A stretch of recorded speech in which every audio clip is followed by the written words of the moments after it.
Hemos estudiado con enorme detenimiento todos estos presupuestos, lo hemos hecho en el Grupo Confederal, lo han hecho nuestros técnicos y compañeros y compañeras del área de economía de todos los partidos integrados en el Grupo Confederal, y creo que ha sido un trabajo magnífico, y por eso quisiera en primer lugar felicitar a los compañeros y compañeras que con más ahínco han dedicado pues mucho tiempo y mucha energía, primero a desglosar todo lo que son los presupuestos generales del Estado y después, en segundo lugar, a plantear una alternativa construida no solo coralmente en términos del grupo parlamentario, sino en comunicación directa con todas las partes del territorio del Estado español, lo que significa que estamos ante una iniciativa verdaderamente potente y verdaderamente interesante.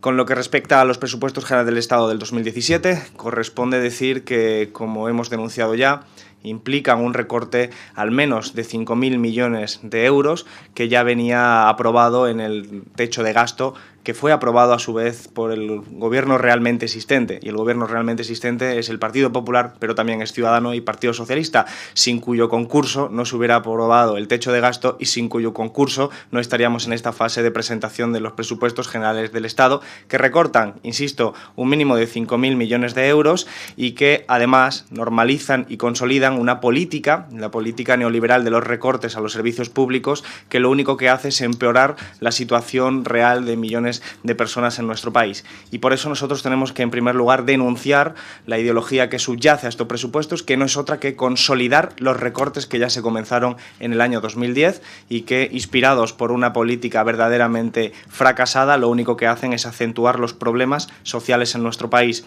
Problemas sociales que no se van a resolver tampoco con el planteamiento fiscal y de ingresos que plantea el señor Montoro. Esta es una oportunidad perdida, lo tenemos que decir de esta forma tan clara. Podríamos haber aprovechado este año 2017 para afrontar una reforma fiscal adecuada y, sin embargo, nos hemos encontrado con que el mix entre impuestos directos e indirectos sigue empeorando en perjuicio de los impuestos directos, lo que significa, en última instancia, que empeora la situación de justicia fiscal,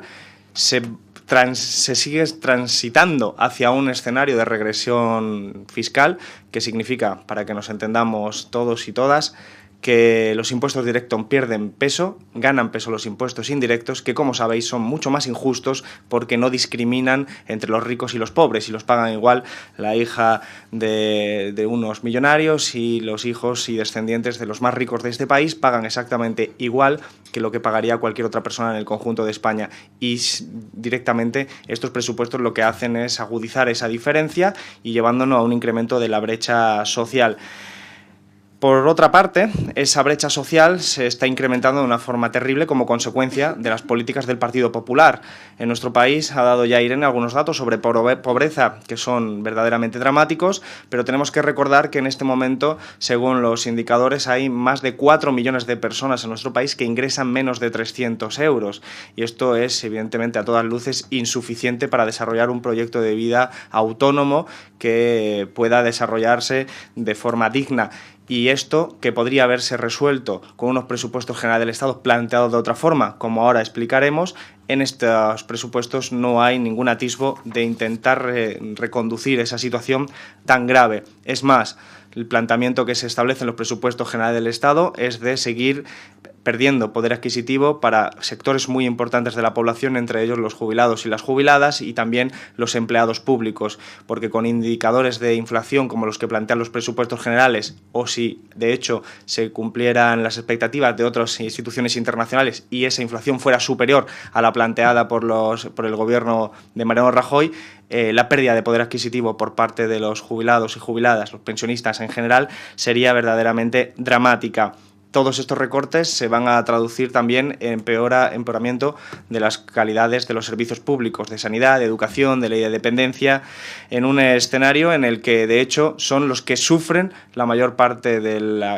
ajuste financiero y fiscal hecho por el gobierno de Mariano Rajoy, mientras que hay partidas verdaderamente espectaculares en cantidad, como es la que se dedica a los intereses de la deuda, al pago de intereses de la deuda, que asciende a 32.000 millones de euros, que para que podamos podemos compararlo en magnitudes fáciles de entender, es el doble de lo que se destina a las prestaciones por desempleo en nuestro país. Eso quiere decir que es una consecuencia directa de la política no solo neoliberal, sino también de la reforma del artículo 135 que hicieron Partido Popular y Partido Socialista y de las leyes consecuentes. En definitiva, un ajuste fiscal que recae fundamentalmente sobre la mayoría de la sociedad, sobre las clases populares, sobre aquellos y aquellas que han estado sufriendo la crisis en mayor cantidad y que, sin embargo, deja indemnes a una minoría de la población enriquecida que podría contribuir muchísimo más al bienestar en nuestro país y al desarrollo de los servicios públicos. Esto conduce al paro y a la precariedad. Dice Montoro que está orgulloso de que nuestro país sea el campeón de la austeridad como eufemismo de los recortes en los servicios públicos. Nosotros no creemos que sea algo para estar orgulloso, porque la consecuencia más directa es, insisto, la tasa de desempleo más alta, de las más altas de la Unión Europea, de las más altas prácticamente del mundo, y verdaderamente una situación de precariedad laboral y vital que no es propia de un país que se dice a sí mismo desarrollado. Y, finalmente, es una oportunidad perdida para transitar hacia otro modelo productivo, energéticamente sostenible, un modelo productivo basado no en la competición por la vía de los bajos salarios, sino basado en una competitividad creciente por la vía de un incremento del valor añadido, lo cual requeriría una inversión mucho más importante en innovación y desarrollo, en ciencia y en partidas que podrían propulsar nuestra propia economía hacia el futuro. Sin embargo, aquí se está cayendo otra vez en los mismos problemas del pasado, en reproducir un modelo fallido, un modelo que ha fracasado, el modelo de la burbuja, el modelo de las exportaciones basadas en bajos salarios, el modelo de la dependencia del turismo, el modelo en última instancia de la periferia de la Unión Europea, una Unión Europea que al mismo tiempo está implosionando como consecuencia de una mala arquitectura y unas políticas verdaderamente terribles y fracasadas. Por lo tanto, esta es una oportunidad perdida, pero nosotros lo vamos a poner de relieve con una presentación de presupuestos generales del Estado alternativa para demostrar que no es un problema técnico, sino que es un problema político. Es perfectamente posible vislumbrar una opción alternativa de presupuestos, una opción alternativa de gestionar la economía, pero solo requiere una voluntad política que de momento en el gobierno realmente existente, Partido Popular, Ciudadanos y Partido Socialista, no existe.